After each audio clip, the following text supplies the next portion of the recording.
વડોદરાના સોમા તળાવ ઘાઘરેટિયા વિસ્તારમાં રહેતા રહીશો ત્રાહિમામ.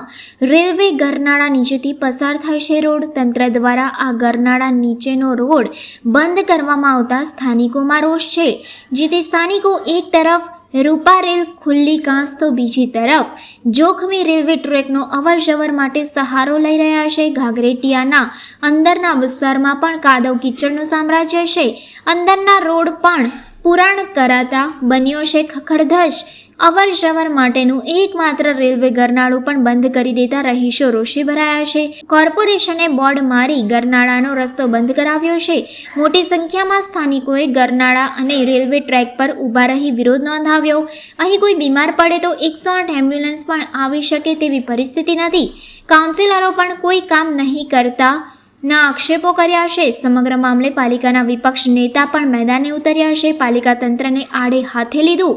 સ્થાનિકોની મુશ્કેલીઓ માટે પાલિકા તંત્રને જવાબદાર ઠેરાવી છે. વહેલી તકે અવરજવર માટે રસ્તો ખુલ્લો કરવા રહીશોએ માંગ કરી છે.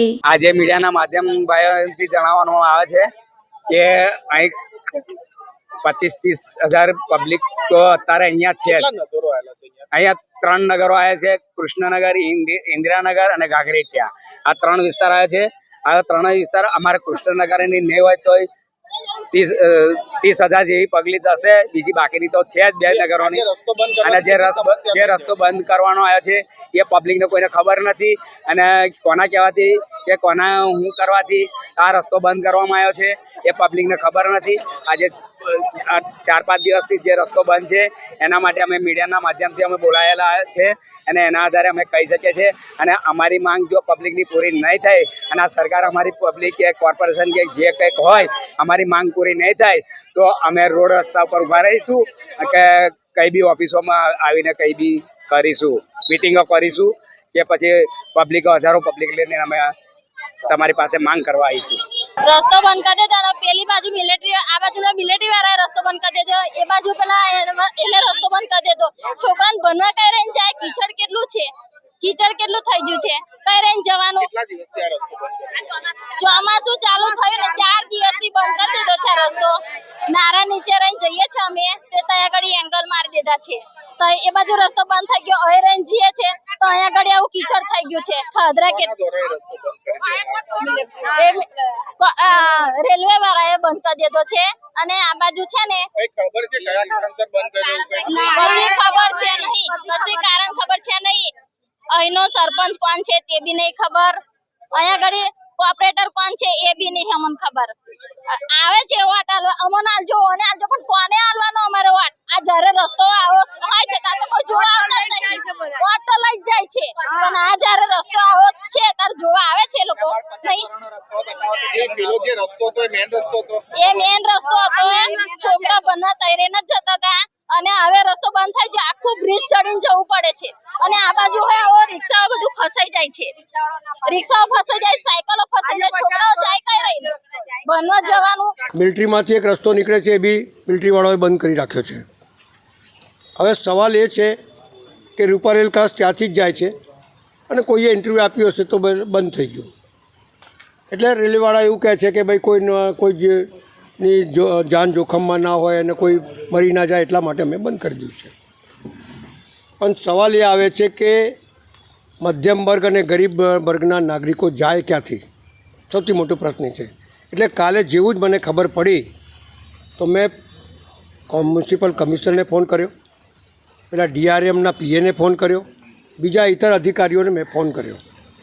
એમને કીધું કે સોમવારે આવવું પડશે, પણ સોમવાર સુધી આ ગરીબ માણસ કઈ રીતે જુએ રાહ? એટલે હું આપના માધ્યમથી શહેરના તમામ આગેવાનો, જેમ કે અહીંયા 2 ધારાસભ્ય લાગે છે, એક બાજુ યોગેશ પટેલ છે અને બીજું બાજુ જોઈએ તો આપણા બાળુભાઈ શુક્લ છે. સંસદ સભ્ય છે આપણા હેમાંગભાઈ જોશી અને અમે લોકો છીએ. બધા ભેગા મળીને રજૂઆત કરીને એમનો રસ્તો ખોલાવી આપીએ. કારણ કે આમાં પક્ષાપક્ષીનું રાજકારણ ના હોય. પક્ષાપક્ષીના રાજકારણની અંદર ગરીબ માણસ બચારો હેરાન થઈ રહ્યો છે. એટલે મારું કહેવાનો ભાવાર્થ એ છે કે આપણા માધ્યમથી મેં નિવેદન કરું છું કે બધા ભેગા મળી આ ગરીબ લોકોનો રસ્તો ખોલી આપે અને બીજો કોઈ વિકલ્પ એવો સરસ શોધી આપે જેથી એમને ભવિષ્યમાં તકલીફ ના પડે.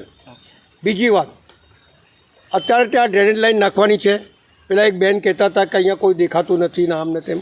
એ તો ઠીક છે, વેદના હોય એટલે માણસ બોલે.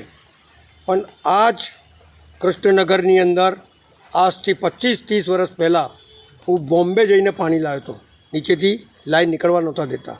ત્યારે ડીઆરએમની ઉપર ત્યાં ગયેલો અને ત્યાંથી લાવેલો. ત્યાં ઝવેરનગર, અનુપમનગર, વિજયવાડી અને કૃષ્ણનગર બધાને ખબર છે કે ભાઈ જે જૂના માણસોને ખબર છે કે બત્તુભાઈ સૌથી પહેલાં લાઇટ કૃષ્ણનગરમાં હું લાવ્યો હતો.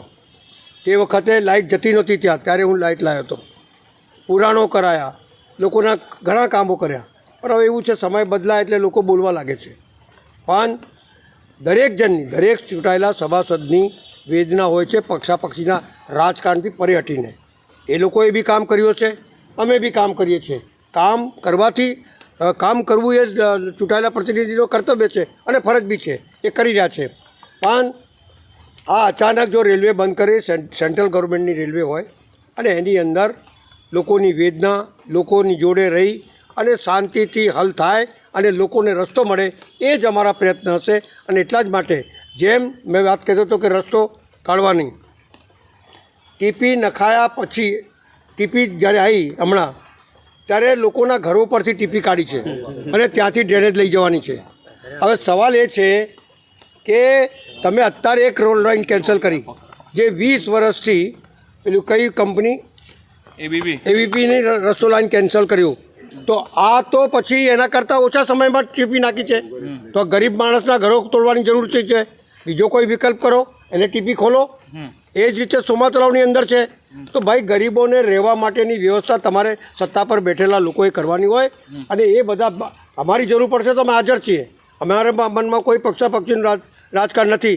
પણ ગરીબો હેરાન ના થાય, એમને રસ્તો મળે, બાળકો નિશાળ જઈ શકે એવી વ્યવસ્થા કરવા માટે આપ લોકો